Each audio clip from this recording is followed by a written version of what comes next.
What is up, guys? Welcome back. My name is Eric. Today I'm gonna react to Mr. P reacting to somebody apparently saying battery swaps are stupid. So I've got my iPad here and I'm gonna watch Mr. P's video and see why battery swaps are stupid and see how Mr. P responds and then give my take on that. Actually, today my mom said, "Eric, have you seen Mr. P's video?" And I said, "The heck, Mom? Are you watching Mr. P?" So Mr. P, my mom's a fan, and so she recommended this video to me. Let's watch it. So I'm here doing a battery swap, and the technician just gave me a bottle of water. Watch to the end for some mind-blowing information. Watch to the end for some mind-blowing information. I'm very much looking forward to having my mind blown. And I like your graphics, Mr. P. Now, Maybe, Mr. P, maybe you can do some graphics for me because I have no idea how to do that. made by Warren Redlick. He's got a much bigger channel than I do, about 4 times bigger. He's got 58K subs. And this video is 3 reasons battery swap is stupid. Elon Musk. And man, we're gonna watch it. We're gonna show you my reactions. Of course, you guys know that I'm a NIO owner myself. I've been battery swapping all day, every day. Well, not all day, but once a week probably. And I've been using battery swap a lot. I love it. Okay, so first things battery first, swap. Mr. P said he loves battery swap. I love battery swap too. It's really like the defining feature of owning a NIO. NIO cars are nice. NIO service is nice. Everything about like the owner experience when you have a NIO is really, really good. But the battery swap is like the killer app. It's the defining feature. It's exactly the reason why a lot of NIO owners buy a NIO. So let's see why it's stupid. 3 reasons battery swap is stupid. For Patreon, Now, I'm sure he's not. He's a pretty cool guy. I'm sure he's pretty chill. T-shirt. So Mr. P just said this guy is very cool and chill. He's sure of it. I've never seen this guy before, so I'm not sure of it. But I would assume he has, it said like 50,000 subscribers, so he's probably pretty chill. This wasn't really a real-world example, and the battery swaps in reality actually took closer to 7 minutes, which was still a lot quicker than a About supercharger. 7 minutes. That sounds ultimately, about Tesla the decided this was not an effective way to go forward. More recently, the Chinese car company NIO has started a battery swap program in China. NIO is pinning. Yes, Mr. P's right. It takes about 5 to 7 minutes. I have a few videos of me timing it without cutting at all. You're welcome to watch those if you want, if you haven't yet. Even if the battery swap takes a little bit longer than filling up at a gas station, the experience is about exponentially better, a million times better, at least. The filling up at a gas station, okay, you have to get out of your car. On NIO's battery swap version 2, you don't have to get out of your car anymore. Also, you have to breathe in toxic fumes, carcinogens. You know, I've never found putting fuel in my car to be like a good experience. It's an experience that you have to do because you own a car, but it's not something because it's like pleasurable. It doesn't, you know, it doesn't make you feel like you're enjoying your time there. You have to sometimes wait in line. You have to get out of the car. Like I said, you smell the fumes. Maybe sometimes people even spill gasoline, or you see people smoking cigarettes. They don't do it so much anymore, but they used to. So there's obviously benefits of battery swap compared to filling up your car with fuel. Not just, you know, time is not the only factor. Swap as supposedly a good way of replacing vehicle charging with a faster way of getting vehicles to a full charge. Yeah. This battery swap station is large and probably costs. I like how Mr. P is such a hype man. I gotta learn from Mr. P to be like, oh heck yeah, NIO baby. It's a good idea, and you can see here the idea is the vehicle drives in, battery swap is accomplished, vehicle drives out. It happens quicker, that's true, but this fails to see some of the significant problems with the battery swap. Okay, I saw this Ample thing. I saw a video about this before. I don't know what they're gonna say about it here, but they were like pulling out just like portions of the battery pack. It wasn't like in a NIO where you just swap out the whole entire battery. I mean, this seemed like an idea that, you know, maybe could work. I don't know, but it doesn't seem as streamlined and as thoughtful and carefully considered as NIO's battery swapping solution. One of the ways that Ample makes battery swapping safe is that we have these very small modular batteries. So rather than moving a battery that is multiple tons smaller battery, worth of less range, cells, we could just be a move problem. these very small ones. Okay. So Mr. P just said smaller battery, less range. So the batteries are not actually smaller from what I've seen. They're just modular. So you can take out parts of the battery. Like I'm not a battery guy, but you can still get all your kilowatt hour battery packs in there. You just pull them out, like 6 battery packs or 4 battery packs, and then you swap them back in. I'm sure the range is pretty comparable. Let's talk about the problems with battery swap. Okay, so let's talk about the problems with battery swap. Let's hear what he has to say. First, the battery swap station costs a lot. We don't know exactly how much they cost a lot. But I'm gonna ballpark it and say for the price of one battery swap station. Okay, so this guy just said for the cost of one battery swap station, you can deploy 20 Tesla superchargers. I'm gonna Google that. I don't think that's correct. Well, let's see what Mr. P has to say. I'm reacting to Mr. P, right? Let's say the battery swap station completes the swap in 5 minutes, and it's able to do 12 vehicles an hour, right? Because 5 minutes, 12 times, that's an hour. 20 superchargers can charge more than 20 vehicles an hour, so you get more throughput in supercharger stations than you get in battery swap stations. Okay, so this guy just said 20 superchargers. Sorry, Mr. P, I don't know what you're gonna say, but this guy just said 20 superchargers can have more throughput than one like NIO battery swap station. Obviously, because 20 NIO superchargers take up, at least 10 parking spots? It's a larger footprint. Pretty close to what it needs in a half hour, and you have 10 of them, you're able to get 20 vehicles through in an hour versus 10 on the swap station. They're not all going to take 1 hour to charge, Superchargers are a much more cost-effective way. Okay, so Mr. P just said they're not all going to take 1 hour to charge. He's right here in this case. Also, from my experience charging in China, most of the time you go to like a DC fast charger, the spaces are available, you can get in and get out and charge. But there have been times when people are parked in the supercharger stations, the fast charging stations. Not even EVs, they're parked there, right? Or people are charging their car and they don't leave because they go and do something else and their car is done. Maybe it's already at 80% or 90%, whatever they're charging to, and they're out doing something else because they're not really paying attention. I guess in a perfect ideal world, potentially a supercharger could have more throughput than a swap station. But a swap station is being actively managed, right? You line up using your app. When you get in range, they put you in line, if there is a line, and then you pull in and you get your battery swapped and you pull out, right? So there's no waiting around like for somebody who's done and that sort of thing. So this problem is solved and probably brings the throughput a lot closer together. The other big problem with battery swap stations is batteries. We have a shortage of batteries. One of the challenges in producing more electric vehicles is we don't have enough batteries. That is true. In order to have a battery swap station system, you have to have extra batteries on hand to swap in and out with the existing vehicle's batteries, which means you need probably twice as many batteries, which means you can only make half as many vehicles. Okay, so you need more than twice as many batteries because let's say a version 2 swap station has 13 batteries waiting for you. So I'm no math whiz, but 13 batteries per one car, I guess. That's jackpot, my friend. Probably more than 2. Until we get to a point where we have plenty of battery supply and there's no question about a shortage, then maybe battery swap would make a little more sense in that context. You still have the other problems. But even let's hear the other problems, my friend. It's hard to see that this works. But for some reason, this idea captivates people, and it's been around for a long time. Sorry, Mr. P, I was supposed to comment on your stuff, but I'm commenting on this guy's video. He says, it seems like, this idea captivates people. Well, dude, my friend, that's what Mr. P calls him, my friend.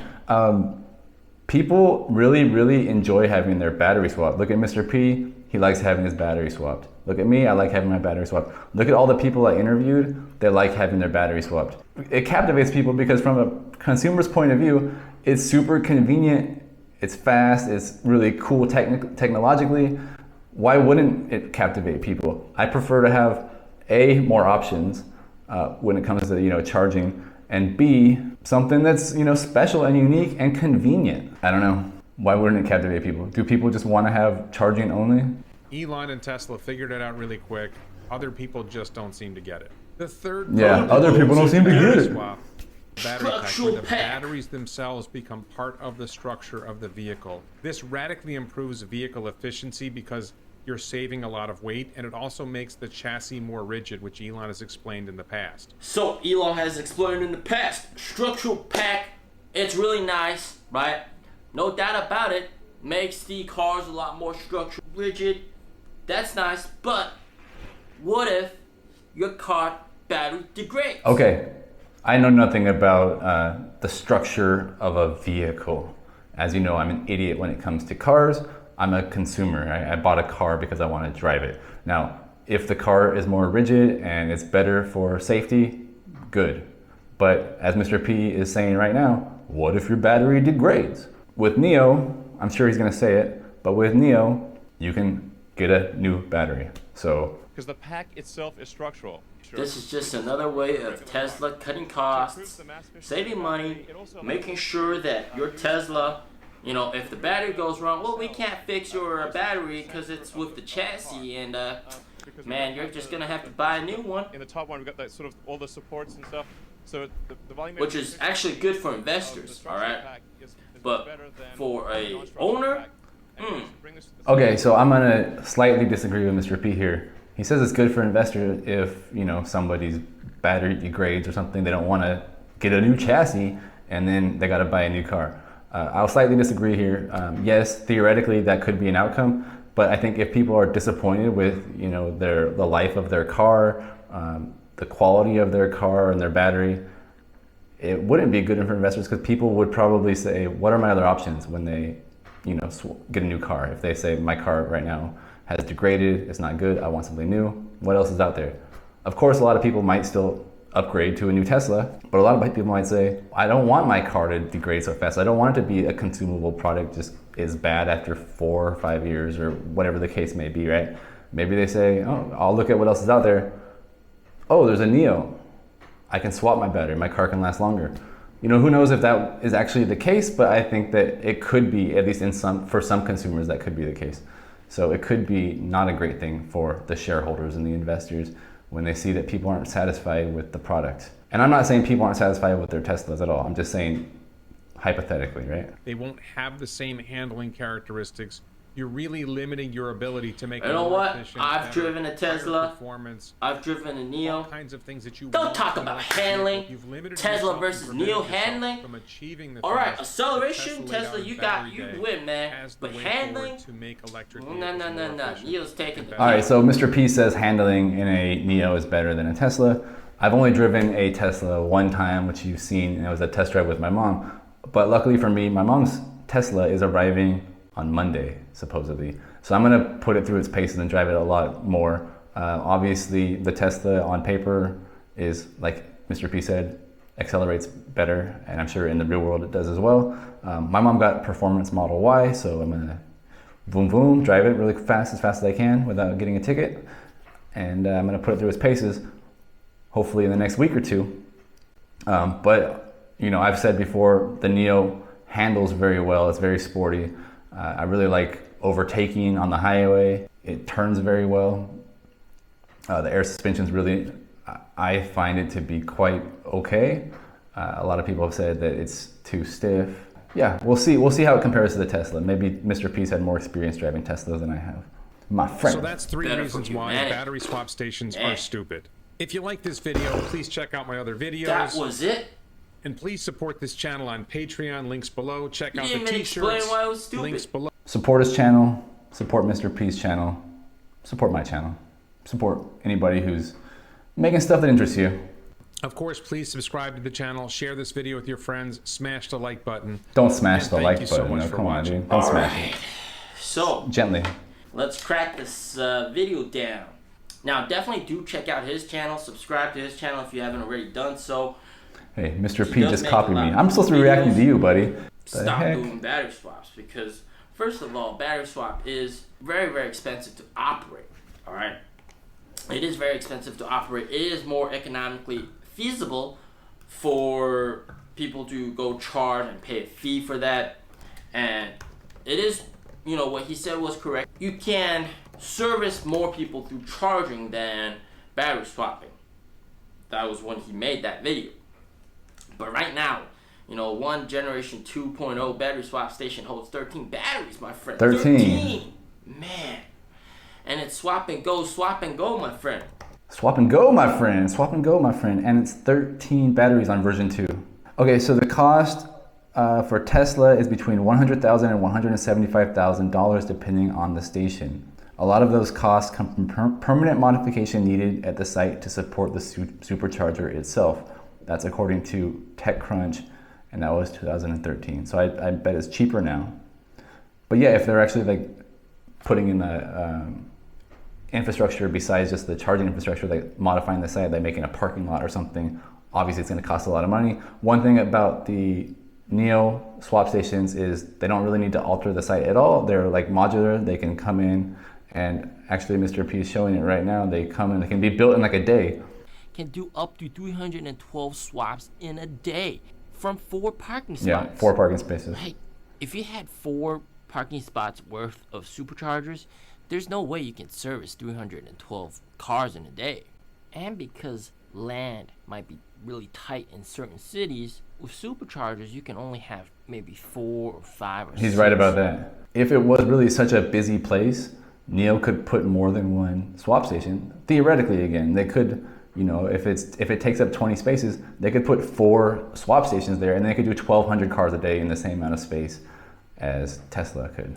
And every time you go for a swap, it's also a diagnostic opportunity for NIO to check the health of the battery, every single module, and update its software for the battery. Right, okay. And if any of the... All right, so Mr. P is obviously on the money right there. Good job, Mr. P. They monitor the health of the batteries, and you don't have to worry at all about getting a bad battery. I've swapped, I'd have to check my app how many times I've swapped, but probably 13 or 14 times at least. And every single battery I've gotten has been similar. Like I haven't noticed any difference, I guess you could say. They've probably been the same, as much as something can not vary from battery to battery. From acceleration to range, I haven't noticed any fundamental differences between this battery and that battery. And so I think NIO is probably doing a pretty good job of monitoring the health of the batteries, and you don't have to worry about having a dud of a battery. And even if you did, you would just swap it out and you tell them, hey, this battery only gave me 100 kilometers. I don't know what's wrong with it, but the juice got sucked right out of it. So let's swap it and take it out of circulation. And NIO would probably be like, thank you for letting us know. If you're worried about getting a dud battery, like, again, ultimately, like, who cares, because it's not your battery, especially if you're renting the battery, if you didn't purchase the battery with the car. It doesn't matter. Like, I don't want like to say it's not mine, it's treated like crap, right? Like, I'm not gonna ruin it even if I could, but ultimately it's not mine, it's theirs, right? So it's not really a big deal. If it's not that good, I just swap it out. He also said shortage of batteries. Man, shortage of batteries is a pretty significant problem, but what battery swap aims to solve is time. All right. Because charging a Tesla takes a lot of time. Charging any EV is a lot of time. And if you got a home charger, that's cool. But sometimes if you're on the road, right, you're going long distances, you ain't got time to charge, right? You gotta go somewhere and you're late for that meeting or something, right? With battery swap, you just drive, and then once you're out of juice, right, you just swap and go.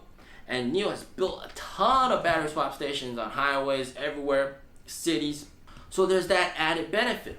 All right, so I don't have this experience because I'm not ever in a hurry to go anywhere because I have nothing to do.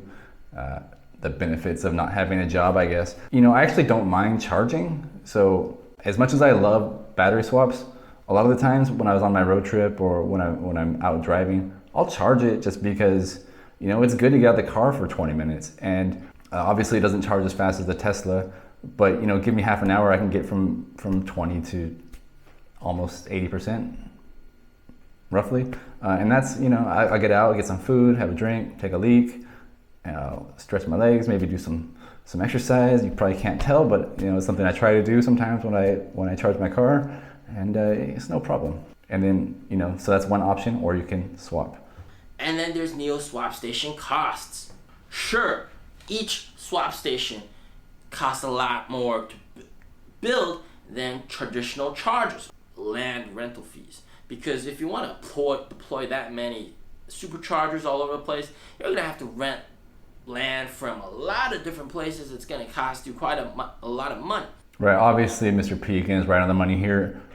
Land is expensive. You have 20 or 30 chargers at a supercharger station. It's going to be more expensive to rent that space than obviously a NIO swap station, which takes 4 spaces. The other thing he said is a swap station does have staff, which costs money. So from what I've seen, the version 2.0 stations have 1 staff member, and the version 1.0 stations always had at least 2. Now, I would guess in the future, let's say version 3 or version 4, they can probably do it completely automated, I would guess. And then if there's just a problem, then they would have a technician go and fix it. So I would assume that that's NIO's goal long term, would be to get fully automated. And that would reduce the cost a lot more, especially in a country like the United States or in Europe where labor is much more expensive. It might be something that they can figure out how to do. Right, what if there's battery degradation? I mean, every single EV experiences battery degradation. It's not a problem that you can easily solve. But with NIO, with battery swapping, man, it's taken care of, right? You don't have to worry about battery degradation. NIO takes care of that. You swap that battery out, they're gonna check the health, make sure it's all up to par. That's a huge reason why I bought NIO. And with battery swap, you're really saving your own time by using NIO's time to charge that battery. What do I mean by that? Well, instead of charging the battery to full by yourself, which takes maybe 2 hours at like a charger, NIO does that for you at the swap station, so that when you get there, you can get a fully charged battery, right? You don't have to wait for it to charge. It charges in that battery swap station, saving you a ton of time. I gotta admit, structural pack is a great move by Tesla. It does mean that if your Tesla encounters battery degradation, you're out of luck. With Teslas, your range is gonna decrease over time. But with NIO, your range is going to increase over time. Why? Because battery swap also has the added benefit of upgradability. This is the most amazing part about battery swap. See, that is Elon a great Musk point. has this Right on batteries point, day every my friend. year, and he's going to announce some new revolutionary battery tech that's going to improve the mileage of EVs, and that's all cool. But if you already have a Tesla, it's got nothing to do with you. Right? You already own a Tesla. If you want that, you gotta buy a new Tesla. But with NIO, when they announce a new battery, every single NIO owner can enjoy the benefits of the new battery via a battery swap. Right? You are right on the money, my friend. Just upgrade your battery, 150 kilowatt hours, maybe 200 in the future. And if you're an investor, which a lot of you are, a lot of people are going to upgrade from 70 kilowatt hours to 100 or 150. It's going to be a lot more revenue for NIO. Let's say I don't want to upgrade, man. But what you can do is you can rent a larger capacity battery. Wait a second, is this the mind-blowing fact that I can upgrade my battery for a month? Are you kidding me? Did I just get clickbaited and hoodwinked over here, my friend? I mean, yeah, it's cool. Maybe I'm used to it because I know, right? Come on, Mr. P, my friend. I thought there was going to be some new wild revelation here. All right, so thank you for watching Mr. P and for watching the other guy. I already forgot his name, Warren, right? And for watching me. It's like NIO-CEPTION here. So I would say Mr. P is pretty much right on the money, of course, and thank you for watching, and make sure you like and subscribe. You can smash the like if you'd like. You can be gentle. You can do whatever you want, and you can also leave a comment and let me know your thoughts. So thank you. Bye-bye. I look forward to driving that Tesla very, very soon. Peace.